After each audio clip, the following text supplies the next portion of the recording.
My gosh, you really are. Go back to the Zoom so we can see that.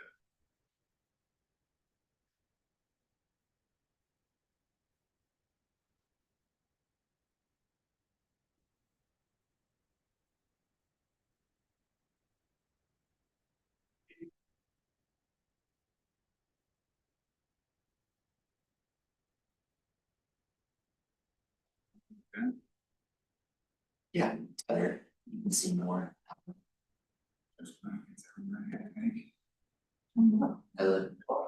YouTube stuff work? Yeah, it is. It actually is. We are live on YouTube right now. Amazing. Just started there. You could. So that.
Don't get it. And so I will have to go there after.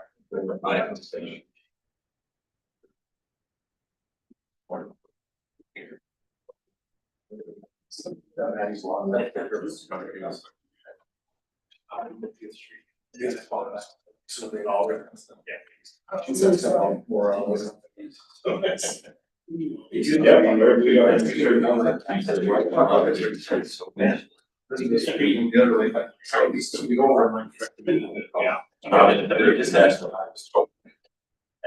So which end of the fire goes on? Either end is good. It sounds like. Yeah, people like, you know, my wife, you drop out.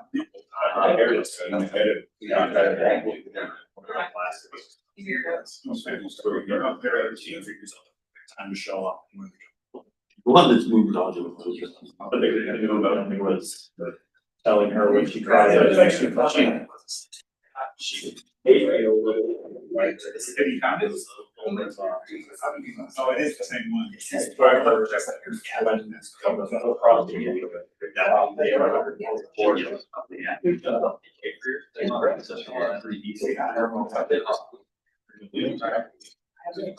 It's pretty decent. Call you back.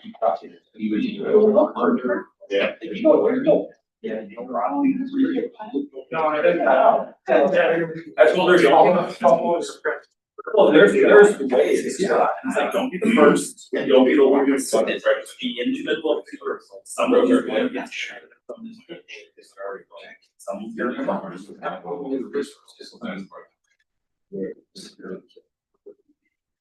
It should, they're going to be quiet. Google Crash to create their own.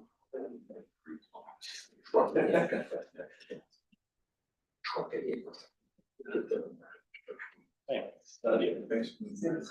You are ready to rock? Yep, good. We got four on. Oh, right. Yes, we are good. I'll knock it off. It's being recorded now. It is Friday, August 21st, and it is our monthly TTAC meeting. So I'd like to start the meeting off with introductions. Would you like to? Yeah, so Austin Rouser, Omaha. Pittsburgh Douglas County. More City, Nebraska, BOT District Two. Joe Susi, La Vista Public Works. Evan Schweiss, Metro Transit. Eric Williams, Top NRD. Carlos, MAPA. Court Barber, MAPA. Not Bowling or MAPA. Jared Walker in Dodge, Strategic Planning. Robert LaRocco, Suffolk County. Mark Augustine, Council Office. Mike Elkerson, MAPA. Damian Stern, NDOT District Two. Greg Curry, City of Greta. Christy Evans, City of Omaha. Alex Evans, City of Pavilion. Each related. I mean. Two marriages. Lizzie Button, Mappa. Alex Sig, HDR. Tim Adams, Olivia Steen. That's all under JDO. Scott Brown, RW Engineering. Connor Shields, startup engineer. Taylor Sherwood, Bike Walk, Nebraska. Okay. We will step into our action items today. The first is the approval of the minutes, which there was a copy of on the back table. Have a chance to see that. The minutes from July. Is there any discussion on those July minutes that anybody would like to? Questions, comments? Seeing none, is there a motion to approve the July minutes? Motion. Got a motion from Joe? Second by Juan. All those in favor? Aye. Opposed, same sign? Okay. Our second and last action item is the approval of the 2050 MTP Amendment 2. That's going to be presented by Matt. All right. All right, so I think you saw this last meeting. No. Oh, Yeah. all right, everybody online should be able to see this now. So this is the 2050 MTP Amendment 2. A lot of you may have seen this at our last meeting. Basically, we have 7 projects from that we are adding to the MTP, 6 from Nebraska, 1 from Iowa. And that will be the Gretna pedestrian overpass, the Omaha streetcar mobility hubs, and Christie, remind me if it was 2A or 2B, but the Omaha urban core renewal. And that is specifically, so that's not the one that's in there right now, so we noticed that Omaha and Creighton are asking for additional, basically to cover the remaining amount that wasn't awarded previously. Yes, and that'll be 2B. Oh, that will be 2B. Okay. So this is 2A, so this is correct. Okay. That wasn't there before. They just had awarded that this year. Maybe we might want to confirm. Double check. Yeah, we'll confirm before this goes to our board. Yeah, we thought we knew what we were talking about, maybe. It's the one that you guys just signed up. So we're talking about the one that has not, the remaining funding that hasn't been awarded yet. So there's a new, like, if you look, basically we go to Bacon's website, Did it just get awarded? and it hasn't been awarded yet, but we can see that it was requested. And so we are preempting that so that we don't cause any delays, if that should be awarded. Okay. We'll have to talk. Okay. Alright, and then North Omaha Trail, and then so US 75 North 30th Street, North Omaha. And we're also adding the post-crash care, whole blood supplemental planning and demonstration. And then Pot County has also applied for a Safe Streets for All grant, Old Lincoln Highway Corridor. And then we made some changes to the Sarpy County interchange, just an increase in funds there. And just tables, system preservation, everything should be up to snuff. We've done this last week. Really, all we got, we're recommending approval. And we did not receive any comments during the public comment.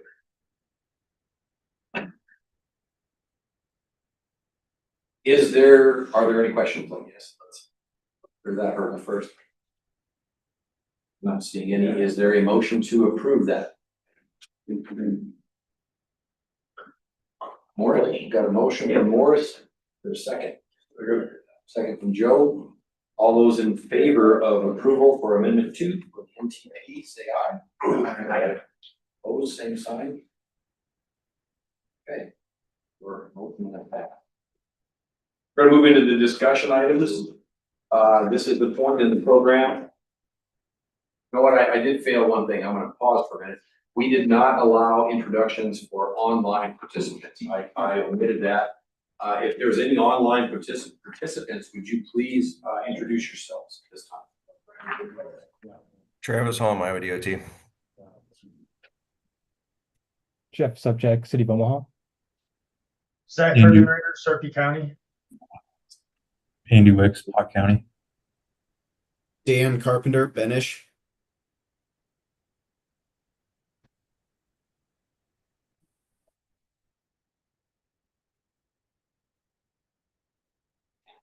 I see a couple more names up there. Anybody else want to introduce themselves?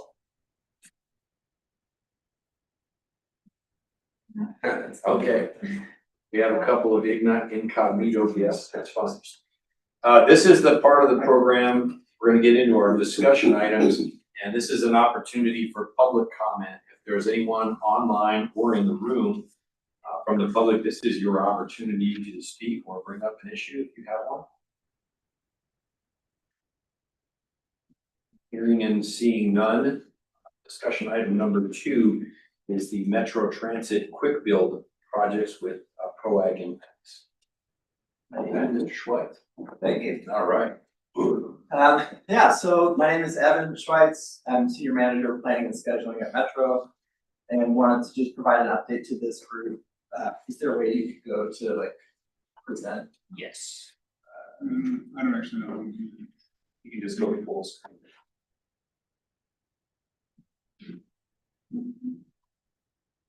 Like, I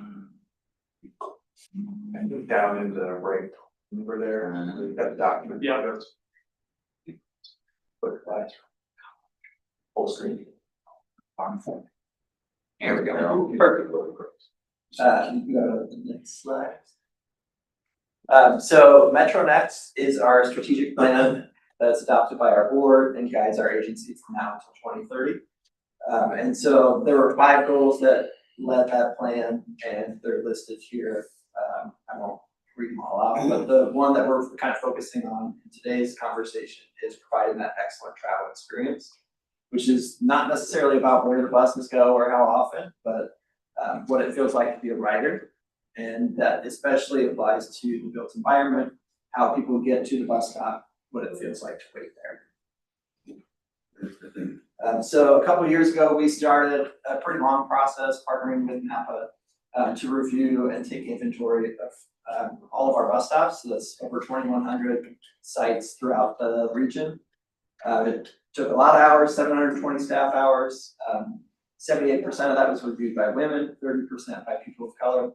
And basically we took a tablet out to each bus stop and asked a series of 63 questions at every stop related to the waiting environment, the sidewalk, the crosswalks nearby, lighting, any other features that may impact that customer waiting experience. And we mentioned the breakdown of who did the survey because we know that our ridership base is a diverse group of people, and how we experience the built environment is largely based on our identities. So we wanted to make sure people doing the survey reflected our ridership.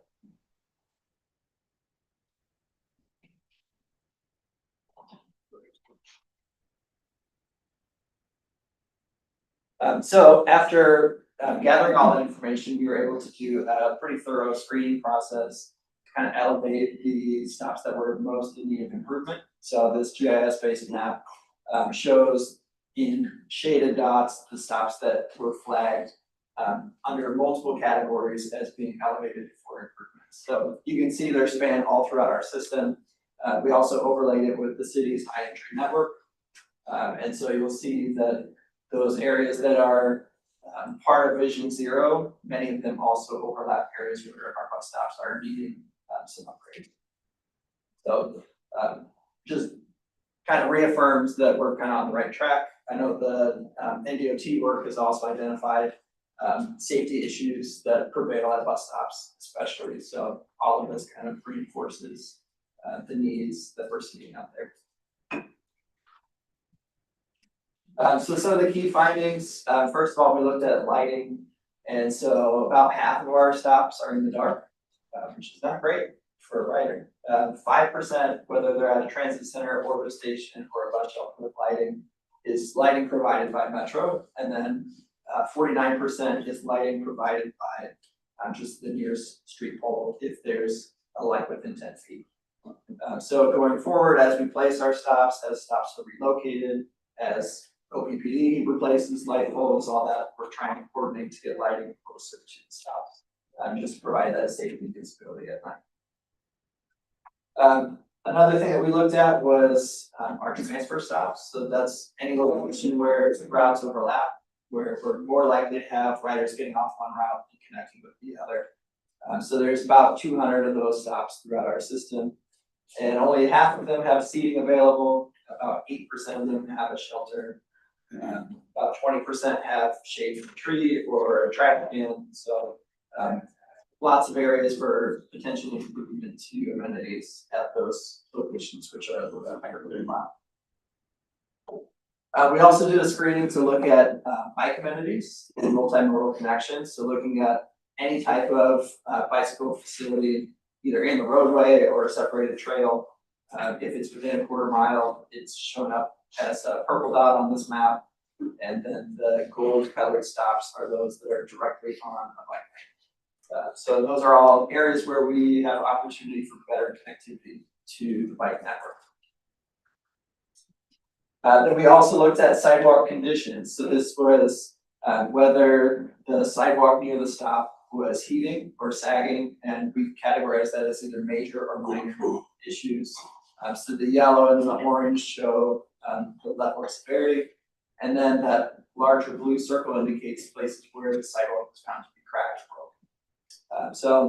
broken. Typically the way to address this, as we've talked with the city, is you could cite the property owner and say, hey, your sidewalk needs to be repaired. The downside is many of these issues are in low-income neighborhoods, so we'd be kind of finding somebody who's already struggling. So long-term, probably a better solution to address these issues would be to go after grant funding or partner with other entities to try to make those improvements on behalf of the property owner. Another major impact to our riders is crossing the street. So every rider getting to the bus stop, they either have to cross the street to get to the stop or on their return trip home, or possibly both. So when we look at crossings, there can either be a perpendicular crosswalk or a parallel crosswalk compared to the bus and where it's letting people off. So perpendicular means that they're crossing usually the busier street, the street that the bus operates on. And then that parallel crossing is usually a side street, which also can sometimes be a major intersection. So we classified those as either uncontrolled stop sign or signals. And then we looked to see if there was a painted striped crosswalk at that nearest intersection to the bus stop, because that's the most likely place where those passengers would be crossing. And overall, the predominant finding was that these intersections are not well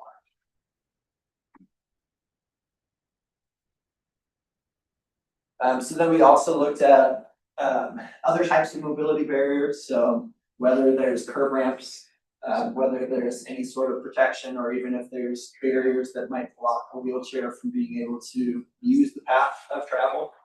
And then we categorize those based on having barriers at both legs of the intersection, just the perpendicular or just the parallel.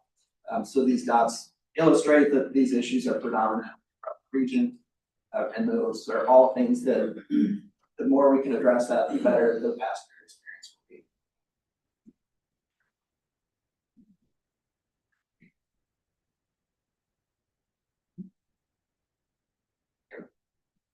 So then the next layer that we looked at was thinking back to the slide before, of all those places where we see issues, how many lanes, back up, sorry, how many lanes are they crossing? So the larger the dot, the more lanes that our riders are crossing. So those large dots, 6 lanes or more, in either the parallel or the perpendicular crossing.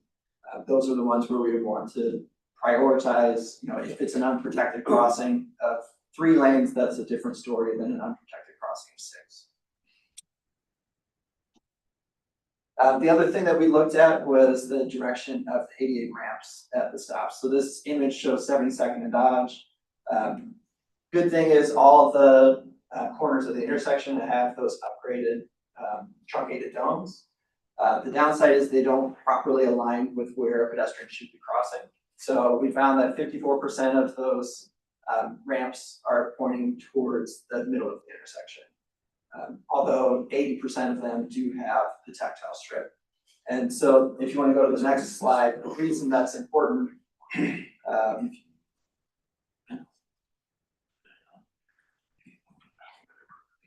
Distinctions. okay, thank you. So we worked with Timothy Jefferson of the Nebraska Commission for the Blind and Visually Impaired. And he's a regular rider of our routes. He navigates through challenges all the time. And he took our staff out and said, I just want you to watch what I experience. So he said, don't help me. I'm going to go across this intersection by myself. We stood there terrified and took pictures of him as he walks directly into traffic, because the infrastructure cues don't tell him where to cross safely. So I know the ramps on the previous slide meet federal minimum engineering standards, but this is the reason why it matters. It's when they're not properly aligned, it's giving our riders misinformation that puts them in danger. So we also looked at vehicle conflicts or potential conflicts with our system. So that's either a driveway that's too close to where the bus is stopped, or on-street parking that kind of blocks that back door. So the purple dots indicate a spot where we observed a conflict while we're on site. And then the yellow dots indicate a place where the surveyor flagged this could likely be an issue, even if it's not present at that time. Another thing we looked at is the grass strip between the curb and the sidewalk. So in this photo, along 72nd Street, you can see kind of the dirt worn spot in front of the stop where the door is open to the bus and people step out into that gap area. So we wanted to look and see where are those gaps present? And it's about 50% of our stops.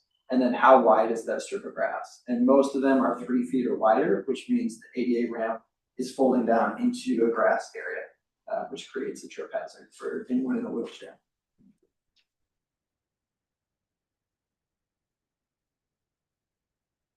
So a big thing that changed as of recently is the PROAC standards. I'm sure many people in the room are familiar with the impacts across the engineering sector. So adopted in January 2025, that now has implications for all bus stops that are in public right of way.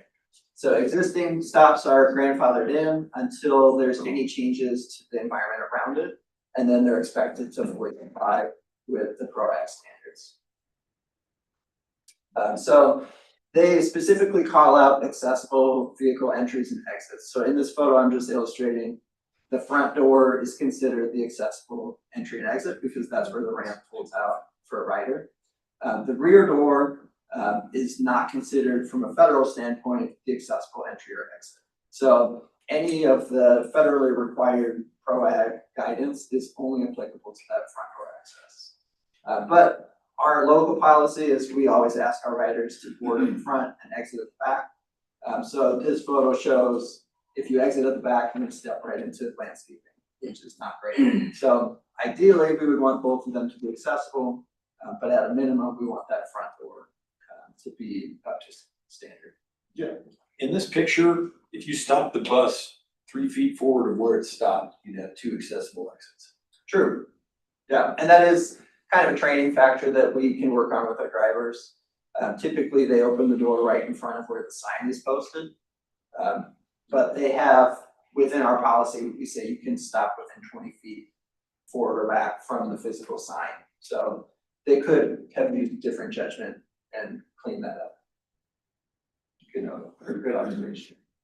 So the standards specifically call for a 5 by 8 foot paved flat area where the bus doors open for that accessible entrance. And part of the guidance says that any existing stop that's modified has to be brought into compliance by the entity that undertakes the alteration. So meaning if it's an NDOT project, if it's a city project, whoever is doing the work to change the built environment, they're expected to meet these guidance regulations. And it's not just with that paved square, it has to connect back to the nearest sidewalk. And then it also illustrates that if we have a bus shelter, that shelter has to connect with the paved landing area. So another factor that gets kind of challenging, I've got this example here of 30th and not quite 4th Street, but it's up near the MCC campus, where they had asked for a bus shelter to be put in at their bus stop. So the slope parallel to the street, which would be, like if you're going uphill, the sidewalk goes uphill, that's fine for it to be at an angle, but the slope perpendicular to the street, so like from the sidewalk to the curb, has to be basically flat with only enough of a slope for drainage. So 148 is pretty strict, I would say, standard for what they're expecting. So in this case, you can see that if we were to pave a connection from the sidewalk to the curb, it would slope pretty steeply down into traffic. So in this case, if MCC wanted that bus shelter there, we'd have to come up with like a side ramp up to the sidewalk grade. So it just adds another layer of engineering complexity for those stops where the sidewalk is higher than the curb. So now that we have all this information, we kind of have identified and prioritized the necessary improvements. And there's 3 main ways that we can move forward through public coordination, private coordination, and then Metro doing the work ourselves. This photo here that I have is 24th and Oak. That was the city quick build project led by Jeff Subcheck. I think he's online. Where they had flagged this as an unsafe intersection through this Vision Zero. They were able to add, because a signalized crosswalk wasn't necessarily warranted or wouldn't have been funded in the short term, so they put in these little medians with that center island and striping so that a pedestrian could safely cross at this bus stop. So that was a great improvement that was pretty quick to implement. Other examples of public project coordination. So again, any streetscape, lane reconfiguration, resurfacing, improvements in the public right of way. If it impacts a corridor where bus stops are present, please coordinate with us so that we can catch those. So the Ames Avenue safety project that is kind of just wrapping up now. We've got an example at 33rd and Ames where the city provided that new pavement between the sidewalk and curbs that stop met PROAC compliance. And as those coordinations are happening, a lot of times we'll try to either relocate or consolidate our stop placements. Can you go back one second? Just to ensure that there's good coordination, and then if we're able to identify lighting, crosswalks, other sorts of improvements that are necessary based on our inventory, we can go back and forth and dialogue on that. Not really. So examples of private sector coordination. Anytime there's development review on an upcoming project, we look at the street design, where the bus stop is located, and try to call out any necessary improvements. So the middle image shows a plan set for a project that's not constructed yet, where they're putting in some affordable housing. They have stalls of on-street parking. We asked for one stall to be removed so that we could lengthen that bump out and get that ADA landing zone at the stop and leave enough room for a bus shelter. So we provided that comment to the city planning department. They passed it on to the developer who made the changes so that the area is going to be paved and ready for a stop upgrade that is compliant with PROAC. And then the photo here shows 41st and Hamilton, another developer partnership where they were putting in some senior housing. They knew many of their residents would probably be taking the bus, and so they asked us, they approached us and said, can we get a bus shelter here? So similar thing, we were able to put in that pavement through their work, and then Metro came and added the bus stop amenities. And then lastly, Metro can make those improvements directly. It's a little bit awkward because we don't own the right of way. I mean, we operate in the street, but it's not our property. So there's always some logistical things to get through if we were to make those improvements ourselves. But 24th Street is a corridor that we're studying for potentially a future BRT upgrade. And so, of course, if we were to go through that process, all the stops would be designed to meet PROAC standards and add that lighting and accessibility and safe crossings that we're looking for. So that's all I have. And again, just encourage anyone who's working on a project that may impact us, reach out. Planning at Metro is the best way to get a hold of us, and then we'll assign somebody from our team to coordinate with that design process that we can. Evan, you talked a little bit about the thinking of, when projects arise, you're looking at consolidating stops. How does that sort of looking at stops, consolidating them, or even the location or siting of the stops fit into MetroNet's kind of from the operational side of what you're trying to accomplish versus passenger experience? Yeah, stop consolidation is always something that we're looking at when we have the opportunity to make kind of sweeping changes along the corridor. It impacts the timing, so it can improve reliability of the route. Usually the riders resist the idea because they're used to getting on where they are. And if we have a series of very close stops, it's not very efficient for us. It is not very efficient for the rider on board, but it's very convenient for the person who wants to stand right close to their house. So there's always challenges with identifying and setting up those wider stop spacings, but operationally it helps us accomplish our long-term goals. And again, our important priority is we have to put stops where they can safely cross, because we don't want to retain a bunch of sites that are going to need expensive improvements if we can direct them to a reasonable spacing for crossing the street.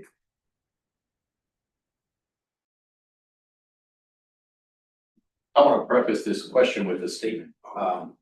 One of my most enjoyable experiences in working with Metro was when Evan came down to my office at the city when we were doing the 24th Street road design, and I learned more about transit stops that day than I'd ever learned. It was very, very beneficial, and I think we reached a great compromise on a lot of things. I want to kind of challenge this group, and I don't know if you can bring slides back up or not, but the slide that showed 72nd Dodge, that the ramps are pointed in the wrong direction, so to speak. Been dealing with ADA, the city has for 20 plus years, and we, frankly, from a federal standpoint, are doing a pretty good job. Feds came in years ago to audit the city, and we're very pleased with what they saw and our efforts at our annual amount of spending and everything like that. So looking at this picture, this would send pedestrians out into the middle of the intersection, but 2 or 3 slides later, with your visually impaired person, they were back in traffic. So this is an ongoing challenge. If you move these ramps to be perpendicular, which is the shortest distance to cross, and it would point the pedestrians straight across the street, they're gonna run right into the nose of the median. So the reason I'm throwing this out there with all of these people in the room is if somebody has a great example of something that they've used, that they've seen, that some other city, county jurisdiction is implementing, get that to Evan, and Evan share it with the rest of us, because I've been doing this exact thing with pedestrian ramps for a long time, and it is ever changing. It's like, oh, we don't do it that way anymore. Now we do it this way. And every way that goes in has some sort of a drawback. And we, as design engineers, want to do it right. We want to work with transit agencies, with pedestrians, with everybody, but help us get there. And I think this is a good group to be thinking about that. So I wanted to bring it up. Thank you for your presentation. Very helpful. And Todd, is that a function of the standard design? When's the last time the standard plates have been? The standard plates change from time to time. Yeah. There's no one simple answer. This is like a lot of things that we all deal with. There is a compromise involved in roadway design, and 72nd Dodge is my favorite intersection to talk about that. Because the people that want to move cars, that should be a great separated intersection. Man, we could pump all the cars in the world through there.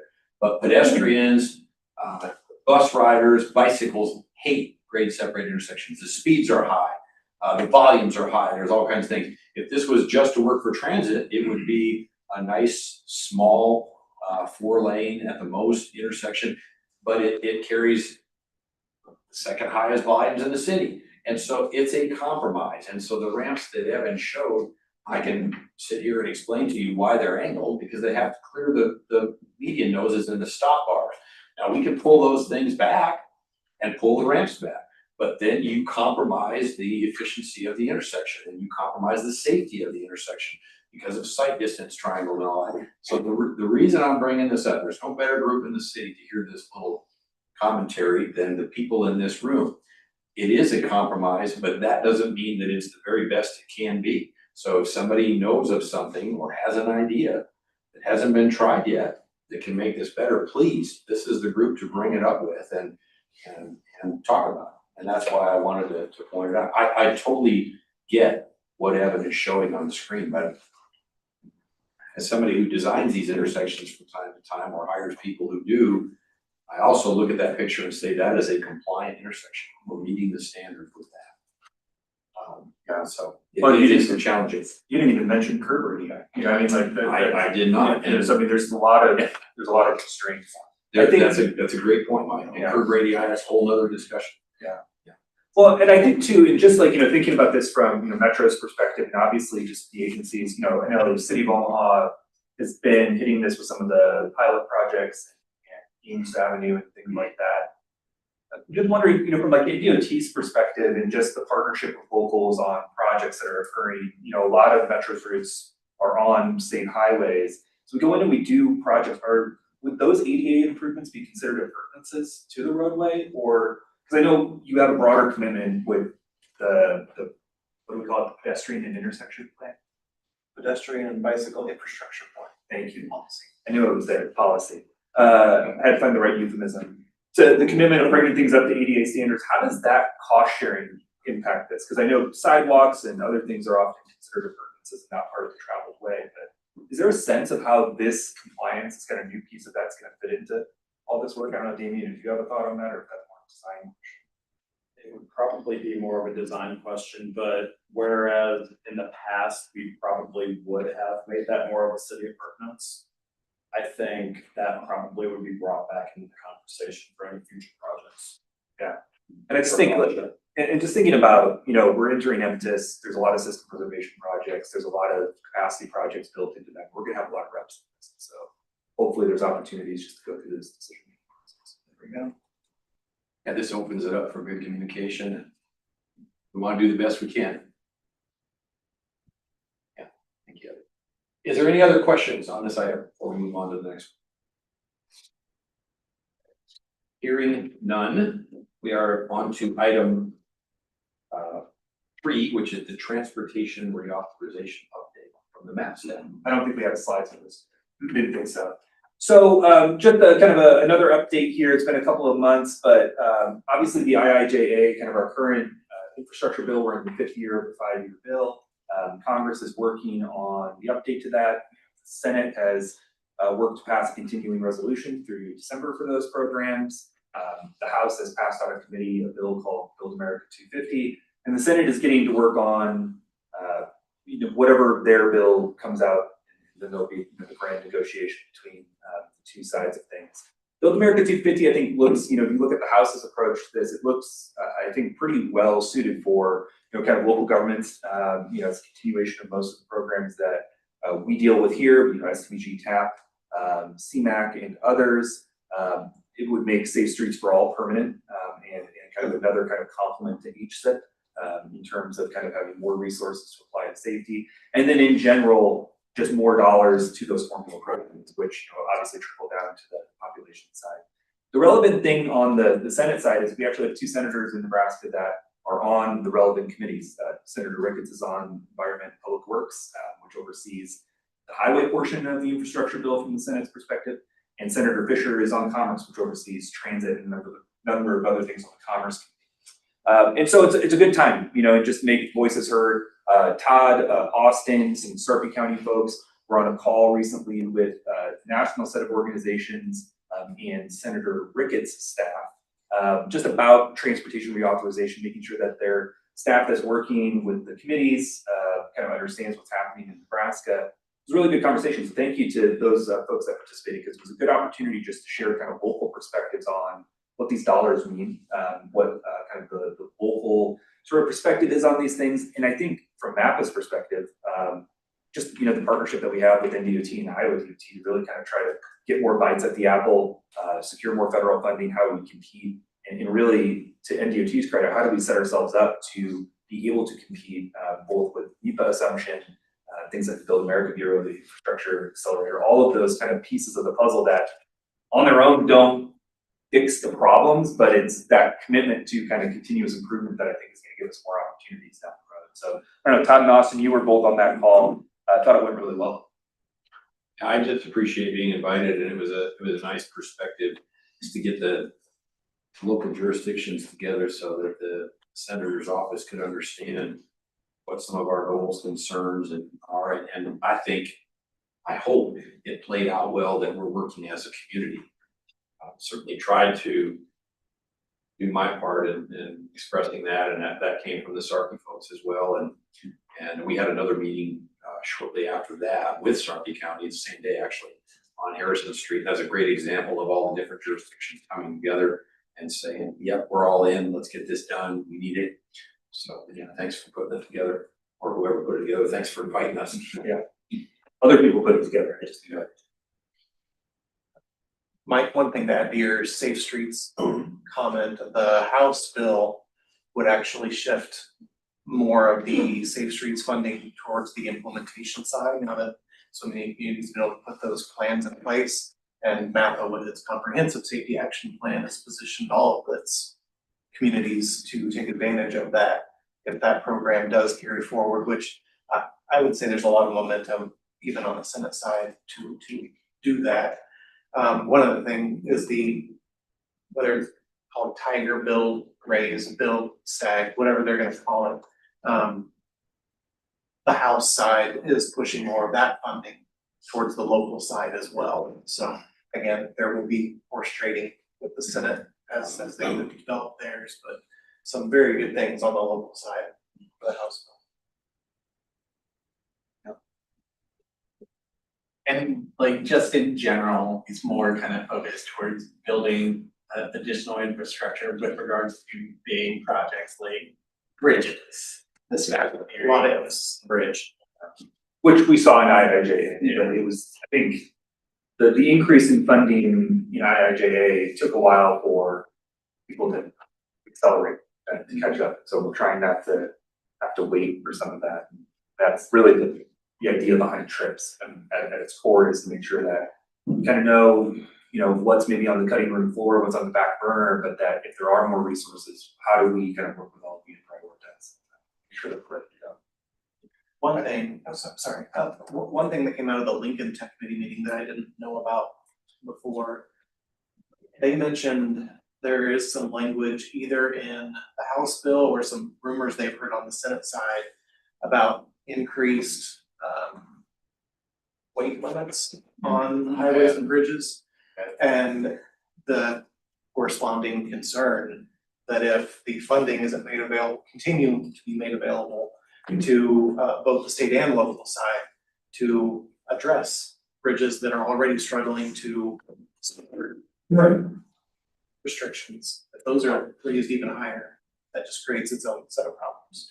I know on that note, I've spoken to a lobbyist group called the Coalition Against Bigger Trucks. And I know they're active and they're seeking input from locals about things. There's a safety element to that for all of us to consider. As trucks get bigger and heavier, they take longer to stop. And they're not as safe. There's no way to sugarcoat that. So you have to decide what, and I know that MAPA does a lot of freight infrastructure type of studies and analysis. So there's a balance in there somewhere, back to the compromise word of how big of a truck is big enough and is a lot of discussion on that right now. Like one of the really interesting takeaways I heard in that meeting at the Senator Ricketts' office was the differences in how all the states were structured. And it was kind of eye-opening to me to hear that.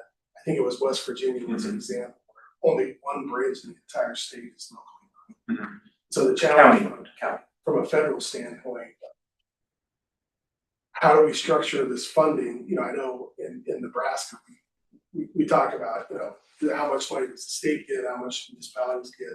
Well, that challenge doesn't exist in the other states because the state is kind of the main prime jurisdiction for most of the national highway system. Yeah, and I think that's a really important element of this. I mean, I think, the focus on the Senate right now, one is they've started work, but they haven't finished it, so there's an opportunity to hopefully, weigh in and have some input. The other side of it is, to your point, the leadership comes from states that local governments don't really exist in the way they do in 42 other states. There are no counties in Rhode Island. I mean, there's not really cities; it's all kind of state. And so when you start to get into some of the intergovernmental stuff, like what MPOs do, sub-allocation of funding and all of that stuff, it doesn't look like what they're used to. They deal with state DOT, the state DOT kind of owns and operates everything. So, when that's the leadership of the committee that's overseeing the bill, there's some concern that we're got to make our voice known and heard throughout all of this. And it is, the AASHTO crowd here, they can tell you there is not a one size fits all to any of this. North Carolina is another good example of a state that I think they own all of the public roads. And so there's just really strange things. But to your point, when we start to think about MTIS, kind of the joint plan with the state, we have these major assets and roadways to maintain and bridges to maintain out until 2050, 2060.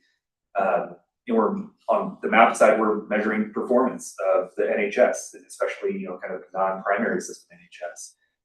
There is kind of this shared commitment to, the quality and the condition of those roadways long term. How do we get there? How do we have the problem solving? Where's the funding come from?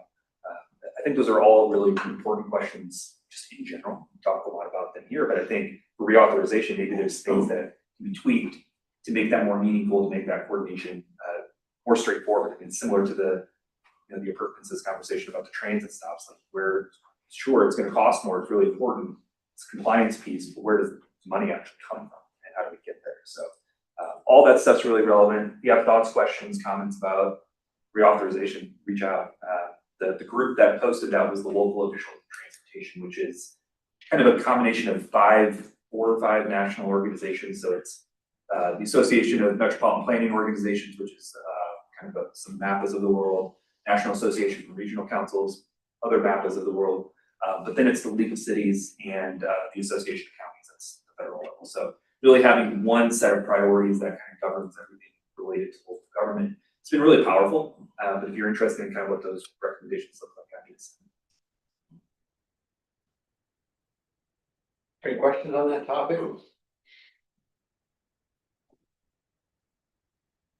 Item number 4 is the 2026 quarterly fund status and project review presented by Court. Okay, so we wrapped up Q3 of federal fiscal year 2026 back at the end of June. This is basically just an outlay of where things sit from the STBG TAP and CRP funding pools.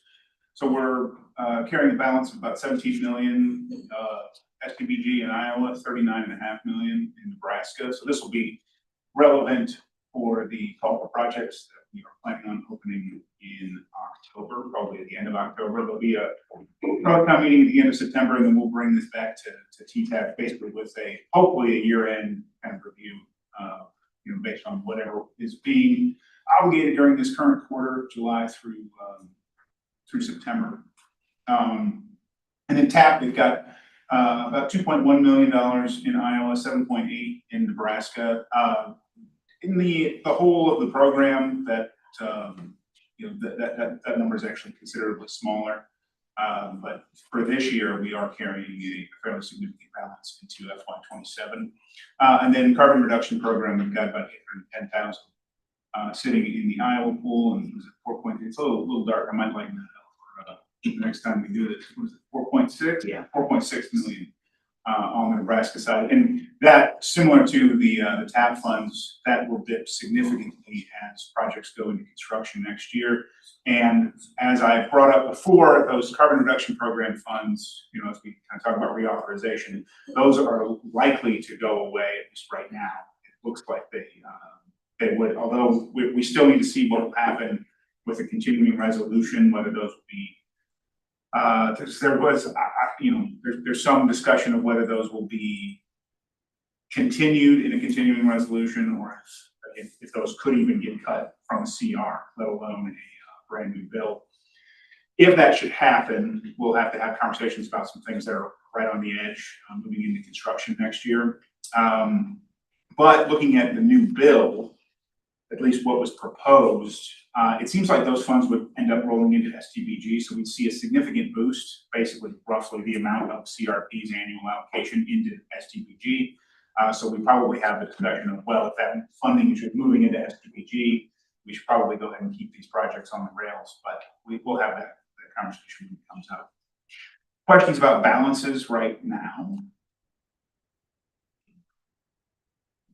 Okay, we'll move on to projects. This one's a little bit difficult to see. We've got a lot of projects with phases that are ready to go in this federal fiscal year. But you'll notice there's no red on here. We have a good idea of where all the projects are moving into FY27. Those that are in blue and gold, those have already been obligated, so those are ready to rock. The rest of them are either on hold, moving to 2027, or are currently working on getting funding obligated before the end of the federal year. And then we'll come back with an end of FY26 update, hopefully in October.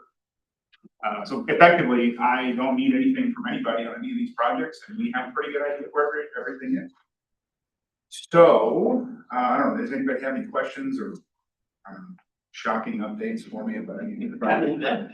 No, find another $10 billion before October. Yeah. Well, that's basically it. That's Q3. Okay, I guess it's that time in our program for member agency updates. Mr. Rauscher, would you like to start us off? Yeah, I think one thing I'd like to share is in light of some of the previous comments about specs and standards and this kind of things. you know, we're working towards, the comment was made by, Melissa, thank you, it was a good comment, about how, you know, other metropolitan areas kind of having their specs by a committee, a group. And so, you know, we've done that somewhat within the paving scope of our specifications. We are looking at opening up a broader group that meets, we haven't really defined it yet, maybe biannually, where, you know, all the other jurisdictions that use our spec can come to the table and provide input on that.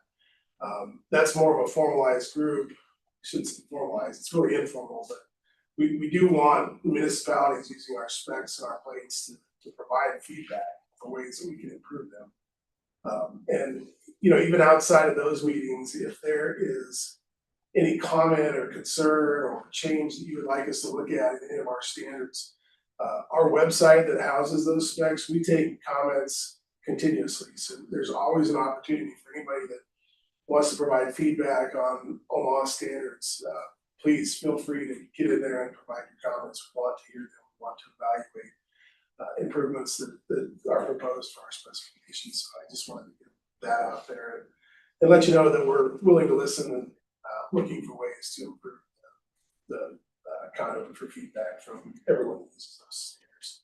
Hey, Austin, on that, I appreciate that. I remember years back, you would go through like ACEC to get consultant feedback potentially on those. So you put consultants that are buying with questions or concerns, but is that still something you would then? Well, I think, you know, obviously the form that's open online is definitely for consultants. Well, we're looking at it in the working group. There's more municipalities that adopt us because we want to hear what issues you're running into and those kind of things. So anybody, we welcome feedback from anybody. Obviously that form is there, but we do expect an extended invitation to the jurisdictions using those things. Project wise, 48th Street is probably gonna open next week, maybe the earliest, if everything goes well. So that's exciting to have that one done. And then we did, with the weather sent us back a little bit on the Farm Street Bridge. So we're kind of tracking that in the early part of September. Still ahead of schedule, a little later than what we hoped for. The contractor is doing good work. Hawkins there is ahead of schedule, but we've been bumped back from some anticipated openings, but should be open soon. There it is back in Midtown. Douglas County was brought to my attention that our new webpage went up this morning. So for those of you that are into that sort of thing, if you jump on there and would like to provide some feedback, this is kind of the testing phase of it. They're putting it online to get some feedback. There'll probably be more changes coming, but it sort of was a result of the ADA compliance efforts being made for online stuff. And so just thought it was earlier. I think it was Tuesday. I just didn't know it. It was brought to my attention this morning, but I think it was Tuesday that it actually went up. I went to look at a meeting agenda and I was like, Waiting for a plat that's on your face right Yeah, that's right. That was the first comment I had. Can we please get that? it's a nice shirt. Are you guys done? Not the feedback. I was looking for. No, that's not. Projects, it's that time of year for Douglas County. We're doing our chip seal and our panel replacement. So there's a lot of moving streets, roads that are closed for a day or two here and there, mill and overlay stuff going on as well. Q Street, our big project, recently got pushed back from early September to early October. The rain's not helping. And we just can't get stuff to dry out there. So finishing up on some signal and mow strips and sidewalks and trails, things that require some paving and some things like that. 204th and 4th is closed and torn out. 93rd and State is where we're looking for OPPD to do some relocations, and that turn lane out there. Similarly, 186th and Ida. So just sporadic projects throughout the county. And it's that time of year where we're getting down and looking at the end of them and praying for good weather. So that's what I have, I guess, Morris. Okay. See, yesterday, 72nd L we shifted the east-west traffic to the new westbound lanes. That's head to head. And we'll be concentrating on the southbound, 72nd Street from L to Menards. And then when we get to that, then we switch everybody over, finish up. Let's see, 680 Pacific to Dodge.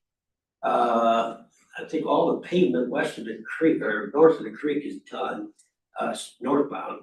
We're starting to work on the southbound from the off-ramp Pacific to beyond the on-ramp Pacific.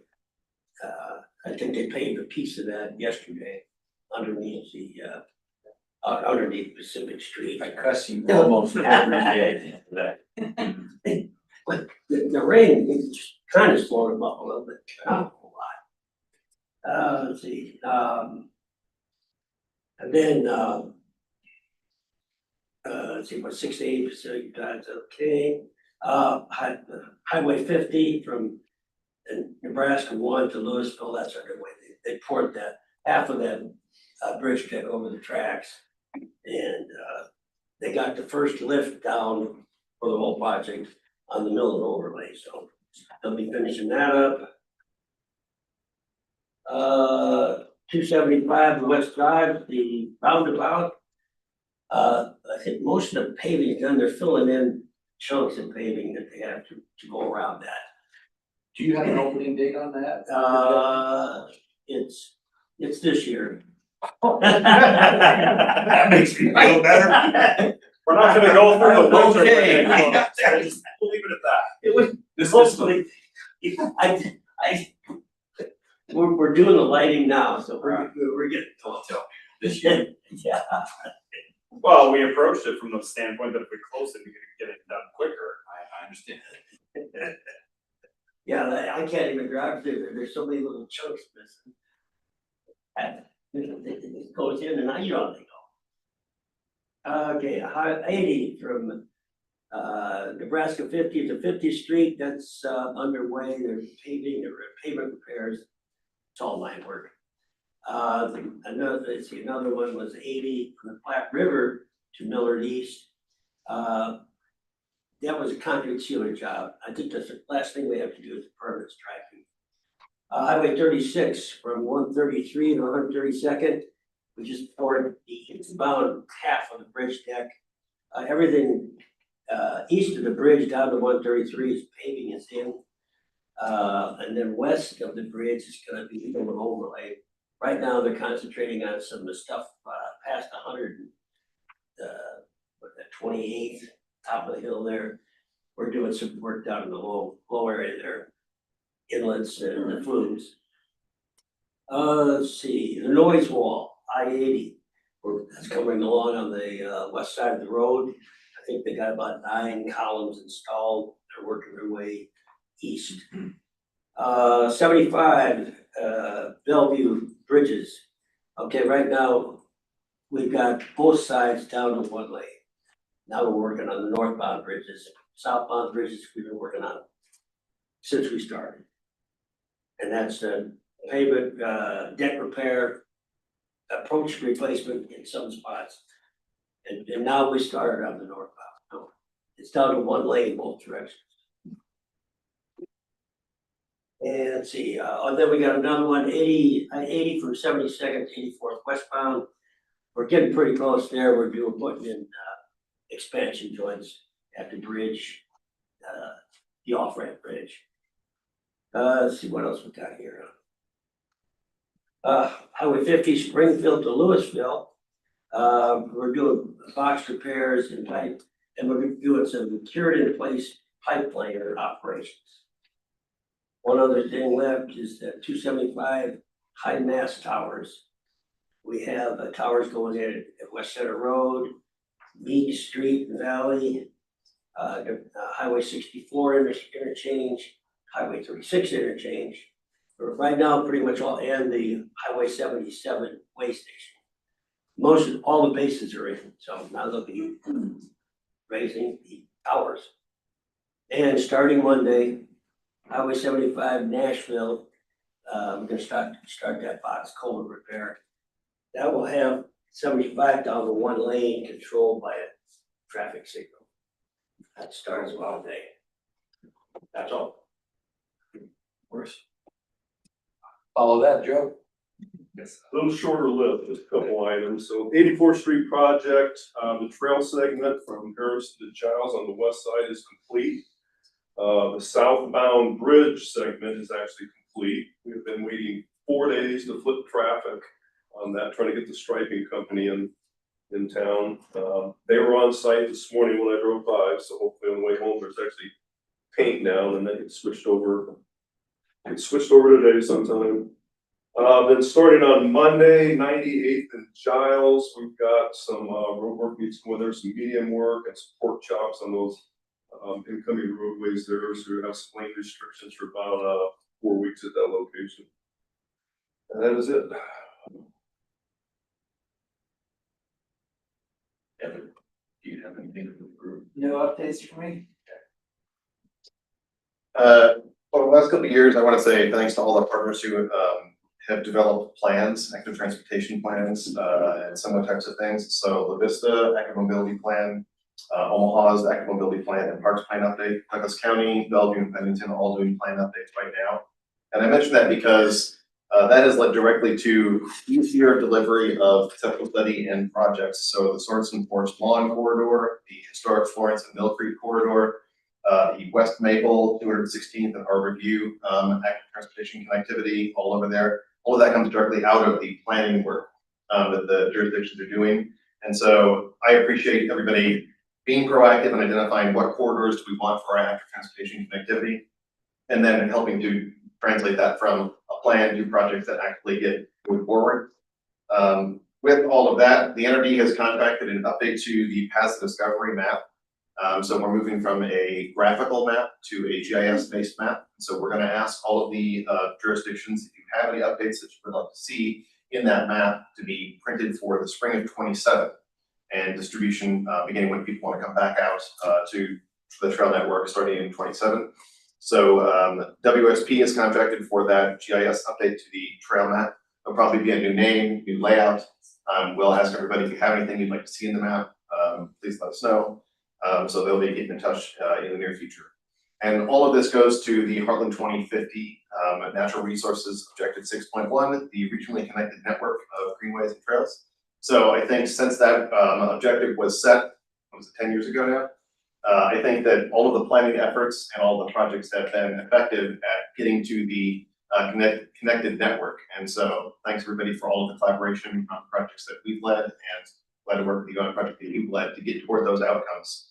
I think it's been great success of getting toward that specific objective of a connected network, because just like with vehicular transportation, active transportation functions best when it is connected. And we have had some connections we really needed, and these plans have led directly to significant improvements. So appreciate all of that and look forward to continuing working with everybody on both federal aid projects and local projects. Thanks. I guess the heads up, our annual meeting is coming up in October. This is kind of where we start to ramp up again, just in terms of call for projects. We anticipate something coming up. So stay tuned. We'd like to talk to every single one of you about your projects, your desires, your future funding that you need and wish to do with federal funds. So a lot of exciting stuff coming up. I think I'll keep it brief. Quick follow-up on the pedestrian and bicycle infrastructure policy. Mike, you brought up a question in our MPO meeting last month. How do we get the word out? We've got the policy, but how do we get the word out to all the municipalities, counties, so that they're actually aware of this and not waiting until the district comes and says, okay, we're gonna program a project now, let's do this thing. So I sat down with all of our district engineers earlier this week, had that conversation, along with a recommendation that they kind of lead the charge on that effort.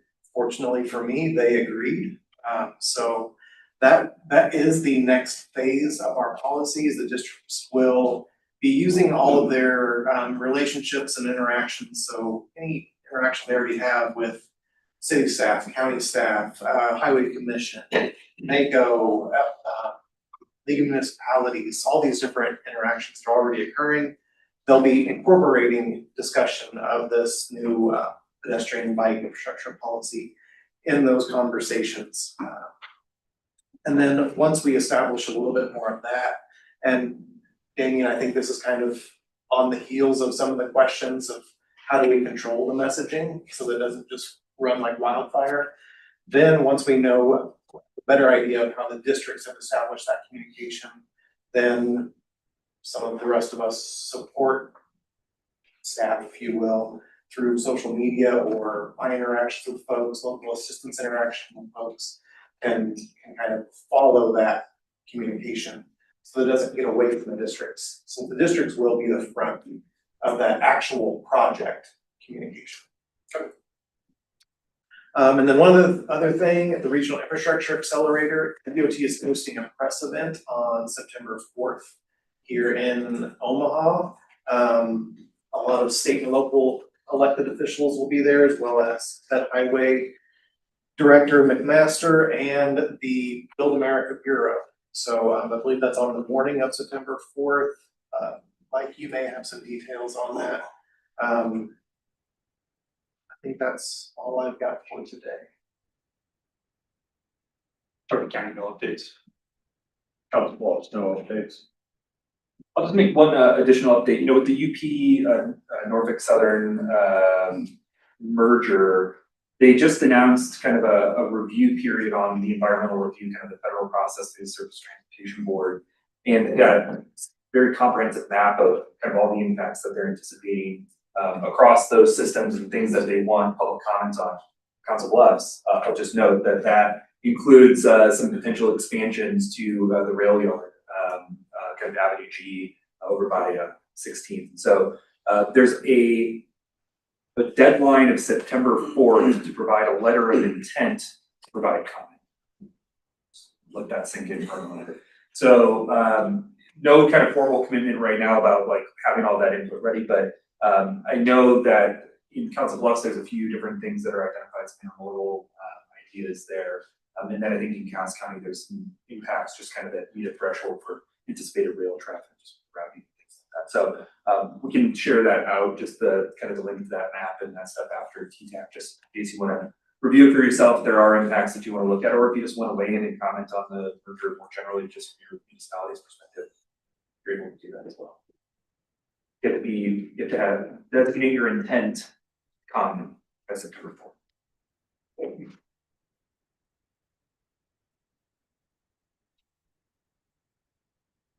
From a District 2 planning standpoint, nothing really significant. I guess the two biggest projects are the interchange is still plugging away. And I don't have much to say about the design build project for Highway 50th Street to I-480. I think that's still kind of working through the process. Anything new? From a Douglas County standpoint, and I guess Omaha to by extension, since Nathan Sorbin took over, we have initiated a project for a span wire traffic signal at the intersection of West Center and Skyline. 222nd, is that good?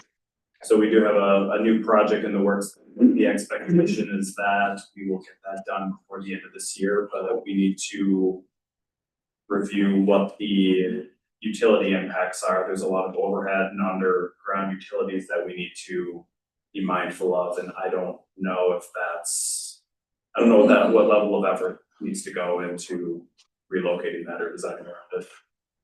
But yeah, you guys were notified of Nathan taking over last TTAC. I looked at the minutes. I think so, yeah. Is he added to any of the notification lists? Probably not. Can you guys add him to that? I let him know about TTAC today, and he had some other obligations, but seeing as he's only been on board for like 2 weeks, I can't imagine that he had time for this anyway. So, yeah. We'll do that. See if that can be added. Good segue, Damien. The first piece of the Grant to Start B interchange feeder road project that will bid in mid to late September, so that'll be the first domino in the fall for that project, which is the big lift for 2.5 miles of 4-lane.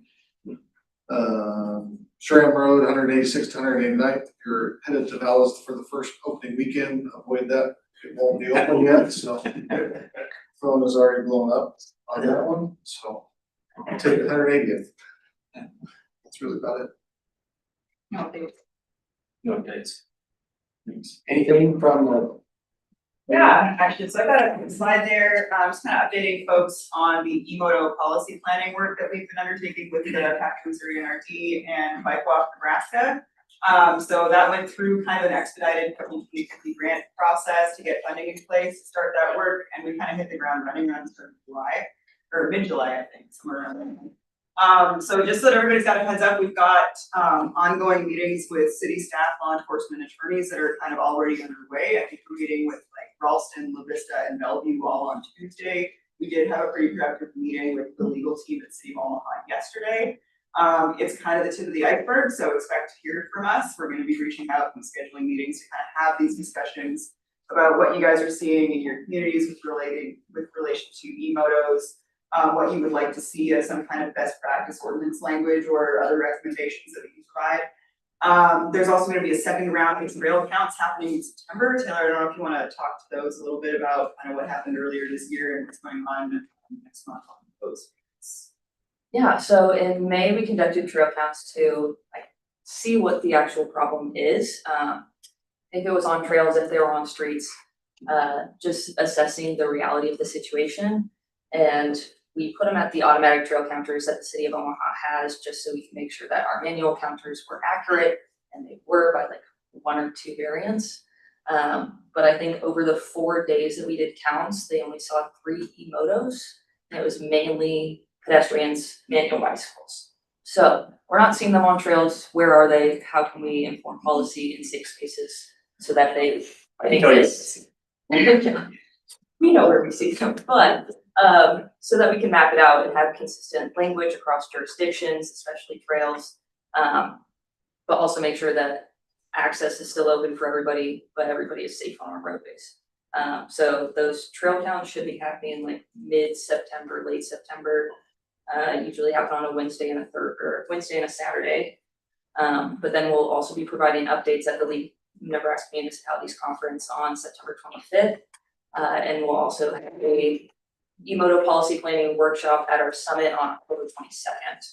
So lots of stuff coming up. There's also going to be a public survey that we're launching for September. So kind of got the website link there, QR code. We'll be keeping everybody updated on how that's going. We're hoping to have recommendations ready for state level policy by October, so that can get the UDCAM in the coming year. And then kind of narrowing down in on those local ordinances, just very, hopefully as soon as possible. And I think the ask of this group on your day-to-day work, some of this stuff happens to hit the social medias and the TV news, and then it gets elevated in your councils or boards, and then it goes to legal. If you hear any of that, please let us know. Just because this thing is moving way faster than we thought. Just let us know. We're happy to engage, happy to support you and your work, and trying to make things safer. And I think the thing that we keep emphasizing is that urgent policy ends up being bad policy. So we want to make sure that we're taking the time to evaluate the situation and coming up with a solution that's going to be practical and enforceable and effective. So if you guys are sitting in meetings with city council people and hearing rumblings and pushing to get something on the books for next week, then we would appreciate if you can kind of pipe up as much as you can in those meetings to let them know that we're working on it and we're hoping that folks can be patient. On the note from both Lindsay and Carlos, I don't think it's been mentioned, Bennington, the city of Bennington is having an e-moto meeting Monday from 5 to 7. I plan to go. This is an issue for all of us transportation folks, whether we like it or not. And so there might be something to be learned. I know Bike Walk Nebraska is going to be there, And there's gonna be different perspectives presented, so for those of you interested in that topic, that is Monday at 5 at the Bennington Fire Station. It's on Facebook. You haven't seen it. Anything else? Yeah, and like what's gonna be. Yes.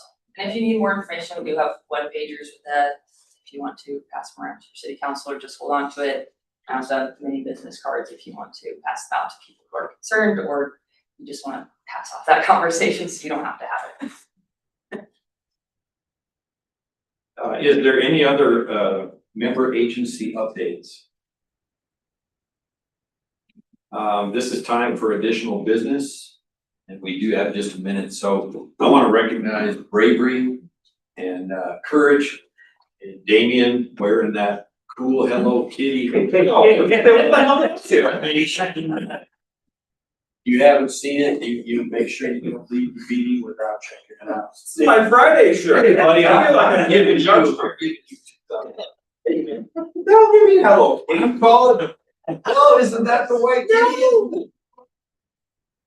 That's his Thursday shift. Trying to figure out what the theme You is. just wanna know, There's a cute little this is cat. turbo brain. Okay. The tornado and. That's a Dan. All right. You, I have this mountain. whatever you kids are calling it. Oh, I thought I did something special. You did. We have compliment. It's very special. Is there another additional business? It's just being recorded. Oh, come on. We can have fun here. It's okay. We didn't pause. I'm gonna mark it down as a best practice for agencies to have board members wear that shirt. Would you like to stand closer to the camera? No, I see myself. One final announcement, next month, we are not having TTAC, so you're more than welcome to come, but we won't be here. We will not have a TTAC next month, just wanna make sure everyone's super aware, we've sent an email. We're telling you now, don't show up next month. Probably will send another email. That was Nathan was gonna. Yep, oh well. It's canceled. We'll get them at the next one. Well, if there is no additional business, we entertain a motion to adjourn. Have a motion in a second, all those in favor? See you in October, not September.